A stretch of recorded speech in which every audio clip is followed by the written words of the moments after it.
Hola, soy Daniel Pose y este es un momento más de Dev Comunicación. Quería invitarlos a que compartan con nosotros una entrevista que hicimos por Zoom al artista visual Arturo López González, quien desde Tijuana, México, nos cuenta un poco sobre su obra, sobre su universo, sobre su mundo, y lo hace de esta manera.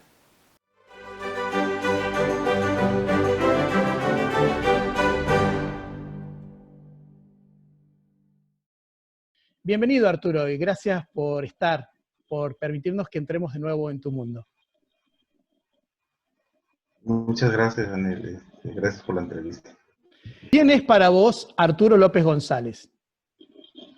Bueno, como yo te había dicho al principio de la entrevista en Spotify, yo creo que soy una colección de mis aciertos y mis errores. En la parte,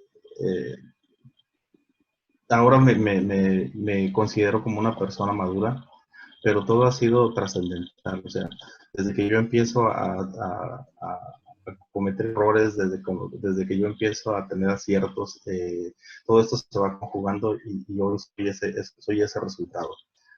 Soy esa colección de personas. ¿Cómo fue tu infancia o tu recorrido en esa niñez y tu adolescencia? Pues como toda persona tenemos una historia de vida, tenemos partes tristes y tenemos partes muy bonitas que recordamos de la infancia. El crecimiento con mi familia, de mi parte era más apegado con mi madre, un poco alejado de mi papá, pero de pronto yo empiezo a tomar camino a los 17, 18 años, salgo ya de mi casa y jamás volví a mi casa, ¿no? Hasta la fecha, solamente de visita. O sea, mi independencia total fue esa edad. Aunque salí varias veces antes, a los 14, 15 años, pero después de ahí me retiré de mi casa yéndome para los estados más alejados de mi república. Y como te comento, de ahí empieza mi independencia. ¿En qué momento te das cuenta que el arte puede ser tu camino? No sé, de pronto llegó a mí, de verdad yo no tenía idea de que tuviera esa gracia. Eh, Fue solamente un día que me puse a copiar y a pintar y alguna persona me comentó que tenía un poco de talento, entonces yo tampoco creía en eso, me puse a pintar y como te contaba una vez, eh, lo hacía nada más para mí y un amigo mío fue el que me animó a empezar a pintar, él fue el que me llevó las primeras pinturas, las primeras canvas y me dijo, a ver, ponte a pintar, dice, verás que es muy bueno esto para ti.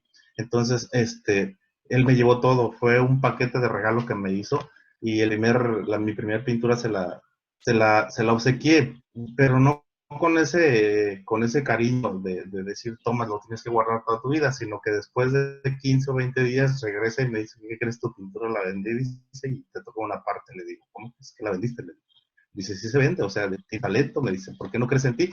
Entonces yo en ese tiempo empecé a pintar y él tenía una tienda de curios aquí en el norte del país, le llamamos curios a las partes de curiosidades y artesanales que hace nuestra gente.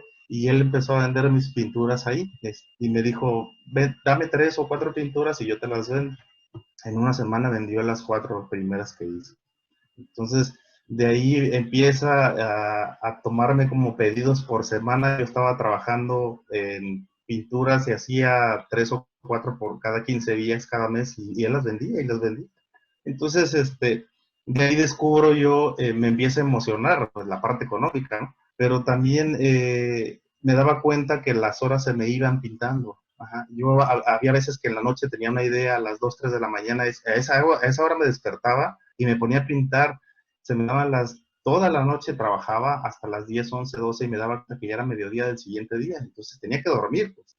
Pero es ahí donde me doy cuenta que era algo que me empezó a apasionar demasiado, a robarme el tiempo, me secuestraba. Entonces ahí se me olvidaban todos los problemas y era como que la plática conmigo mismo, la parte íntima de mí mismo. ¿Cómo ingresás al mercado de los Estados Unidos con tu arte? Pues Conocí a unos amigos cuando yo vivía en Puerto Peñasco, en el estado de Sonora, que es vecino aquí de donde vivo. Yo vivo en Baja California, pero es pegado al estado. Conozco unas personas que se dedican al arte y la cultura aquí en Tijuana, en la ciudad donde vivo hoy, y ellos empiezan a promocionar aquí en la Casa de la Cultura de Tijuana.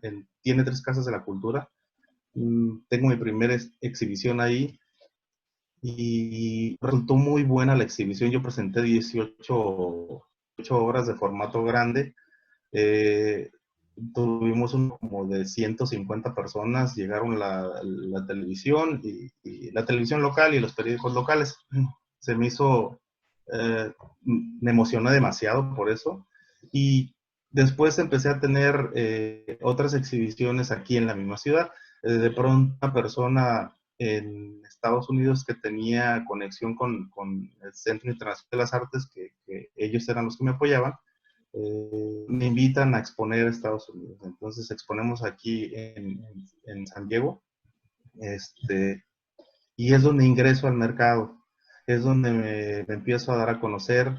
De ahí conozco una persona en Phoenix, que es director de una asociación que se llama FAICA también, y es donde él me invita a trabajar con él y empiezo a mandar obras y de ahí empieza mi camino. Si pudieras definir a tu pintura, ¿no? ¿Cómo la definirías? ¿Es abstracta, es neofigurativa? ¿No? ¿Cómo te sentís más cómodo? ¿Trabajando con acrílicos o con óleos o con ambas técnicas? A mí me gusta mucho el acrílico, pero también me gusta mucho la textura, yo creo que la defino mixta, pero también es abstracta, y siempre he pensado, porque empecé a pintar bodegones y paisajes que siento que no me llenaban mucho. Empecé a curiosear con el abstracto. Era donde yo desahogaba mis sentimientos, pero sí llegué a pensar, y sigo pensando que el abstracto es la poesía de la pintura. Es como cuando tú lees un poema, ¿no? El poema es, si una persona de pronto me dice que lo entiende, o cuando es una metáfora y me dice la persona que lo entiende, yo siento que me está mintiendo, porque tienes que conocer el estado anímico del poeta para poder eh, discernir qué está diciendo con su poesía. Lo mismo pasa aquí con la pintura abstracta. De pronto dejas caer todos tus sentimientos en esa pintura. Lo que he logrado hacer es, cuando yo pinto algo, lograr que el espectador se siente a verla por horas, y ese sentimiento, esa conexión especial que existe entre la pintura y el espectador, me provoca lo mismo a mí, y es lo que he querido yo lograr. Pues. Ajá, en mis trazos a veces se va el coraje, la tristeza, inclusive en los colores, y entonces es cuando yo me identifico más con mi pintura y decido tomar ese camino. Ahora, en ese juego del color, ¿no? De la línea, de la abstracción, uno puede percibir quizás de manera consciente o inconsciente que hay una metáfora de esos lenguajes que tienen que ver con tu ser mexicano. Podría ser, fíjate, podría ser, porque el principio de mi pintura fue muy colorida. Ajá, entonces, como te comentaba, mi pueblo es de 1000 colores, ¿no? En México es como la tradición, ese, no nos preocupamos por si combina o no combina con las cosas, ¿no? No sé, hasta en lo más típico mexicano vas a ver 1000 colores, ajá. Entonces, pero ahí también demostramos la fuerza del pueblo, también demostramos nuestras tristezas, nuestras debilidades, y así empezó. Sí sucede que de pronto te dicen, ¿sabes qué? Que necesito una obra que trate de esto y de esto, porque vamos a tener una exposición eh, con un tema especial, y entonces sí te tienes que apegar a esa parte, pero yo considero mi obra colorida, porque he llegado a hacer obra blanco y negro y se me hace un tanto triste, pues, porque siempre que pinto blanco y negro, pinto, a lo mejor es la parte inconsciente mía, pero pinto unos cuadros que de pronto se me hacen como tristes. ¿Vos sentís que tu arte va más allá de la frontera, digo, por el lugar donde vos vivís, que irrumpe y de pronto no es un arte que vive en la frontera, sino que más bien fusiona, une y atraviesa y se expande? Yo creo que el arte es eso, o sea, yo creo que no tenemos fronteras, ¿no? Yo creo que muchos artistas nos identificamos con eso. Muchos que pintamos abstractos y nos identificamos con los colores, identificamos los colores con nuestras propias, con nuestra propia conceptualización de los colores y no necesariamente debe existir una frontera, ¿no? He tenido espectadores de otros países y les agrada mucho la pintura, pero jamás nos hemos cuestionado si existe o no la frontera. Yo creo que trasciende en toda sociedad y, y se vuelve personal. Ajá, entonces, jamás ha sido, no creo que esté muy ligado el ser de un país o de otro cuando uno admira el arte. Digamos, de los grandes artistas visuales de la humanidad, ¿hay alguno que ha sido tu marco de referencia? Porque siempre, viste, no, hay un artista al cual idealizamos, admiramos y en cierta manera sentimos que nos condiciona. ¿Te pasa eso a vos? No creo, fíjate, sí admiro a unos y me gusta la obra de muchos. A mí, en lo personal, amo la obra, no sé por qué razón, amo la obra de Amadeo Modigliani demasiado. Me gusta mucho la pintura de él, me gusta la parte asimétrica de lo que pintaba él, de sus musas, la inexpresión en los ojos que él pinta. Entonces se me hace un tanto pícara, alegre, un tanto triste, un tanto perdida. Entonces, él es a pesar de que mi pintura no se relaciona, pero él es uno de los artistas que a mí me gusta mucho. Bueno, hablemos un poco de tu otro trabajo, ¿no? Que es la docencia. ¿Sentís que el arte Sí. enriquece y al mismo tiempo es un disparador para esa tarea que es la de ser docente, maestro? Yo creo que deberíamos de empezar las artes en el sistema básico, eh, porque desarrolla nuestro estado creativo, desarrolla nuestro estado sentimental. Eh, yo he visto que iniciando con el arte, el niño se hace totalmente independiente.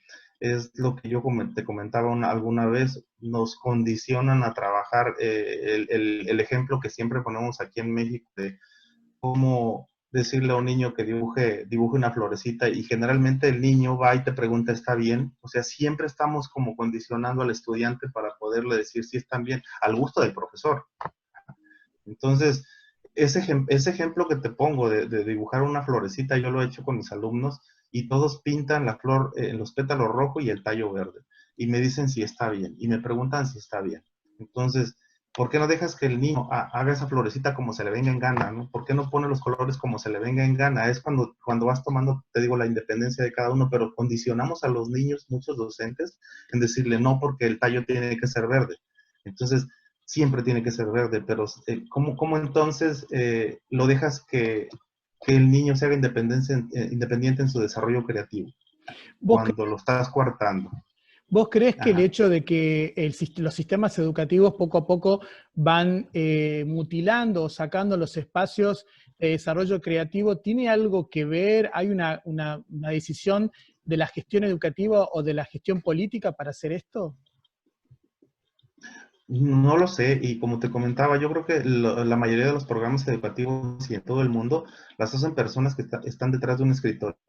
Es difícil que tú te des cuenta eh, de las necesidades de los niños si tú no estás enfrente de ellos.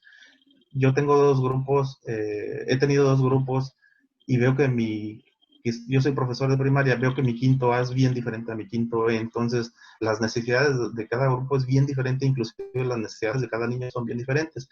Pero si tú eres una persona que está detrás del escritorio, vas y que tienes la autoridad de implementar el nuevo sistema educativo, pues vas a escribir de acuerdo a los conocimientos que tienes, pero jamás tienes la experiencia de interactuar con los niños ni saber cuáles son sus necesidades.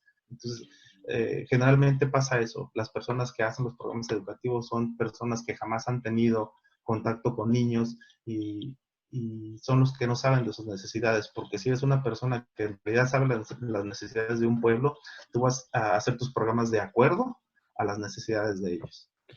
En este contexto muy particular por el que estamos viviendo, que es un contexto de encierro en casi todo el mundo, que hay una peste que lo abraza al planeta, donde muchos planetas están en cuarentena, donde el sistema educativo se ha tenido que resignificar a través de lo digital, de la virtualidad, ¿vos crees que esto es un desafío para muchos? ¿O sentís que también este contexto inmoviliza a muchos docentes y artistas, ¿no? Estamos aprendiendo a manejar tecnologías todos, niños, padres, instituciones, pero nos falta esta parte humana, que es bien importante para el desarrollo de los niños. Tampoco a los niños los hemos enseñado a ser autodidactas, ni los padres, nadie. Entonces el niño trabaja automatizado. Pero ¿quién te explica las dudas? Tratamos de utilizar, por ejemplo, este medio que estamos utilizando tú y yo, pero de pronto también los padres son un actor bien importante en la estructura educativa ahora, porque tenemos una estructura establecida nosotros, institución, alumnos y maestros, pero ahora estamos agregando un actor muy importante que es el padre de familia, que tiene necesidades, que tiene que trabajar, que tiene... Aquí en México es bien difícil que te diga, quédate en casa, suena muy bien, ¿no? Pero pues hay que comer también.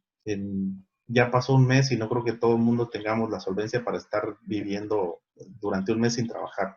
Entonces, yo he escuchado quejas de los padres de familia que dicen, tengo que trabajar de las 7 a las 7, ¿a qué horas conecto a mi hijo? Es una herramienta muy buena, pero también bien peligrosa el uso del internet en casa, sin control.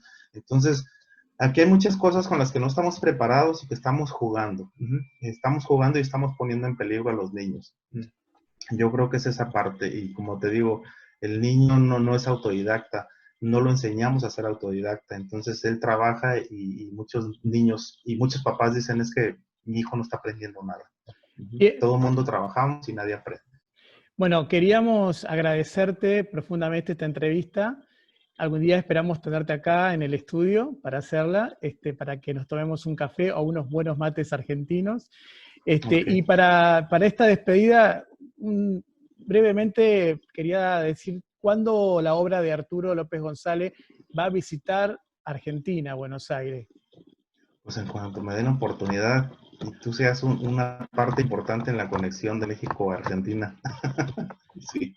Bueno, quería darte las gracias, muchísimas gracias por estar con nosotros y habernos permitido entrar en tu casa, ¿no? De esta manera. Sí. Ok, muchísimas gracias igual y un abrazo desde México. Si te gustó, te pido que le des un like y que actives la campana para que te lleguen todas las notificaciones de todos los videos nuevos. Te pido también que compartas y que nos escribas tus comentarios. Visita nuestra página web donde encontrarás un blog con materiales y textos. Participa de nuestros espacios en las redes sociales como Instagram, Facebook y Twitter. Visítanos también en nuestro podcast en Spotify. Todos los links están disponibles aquí en este video. Te esperamos.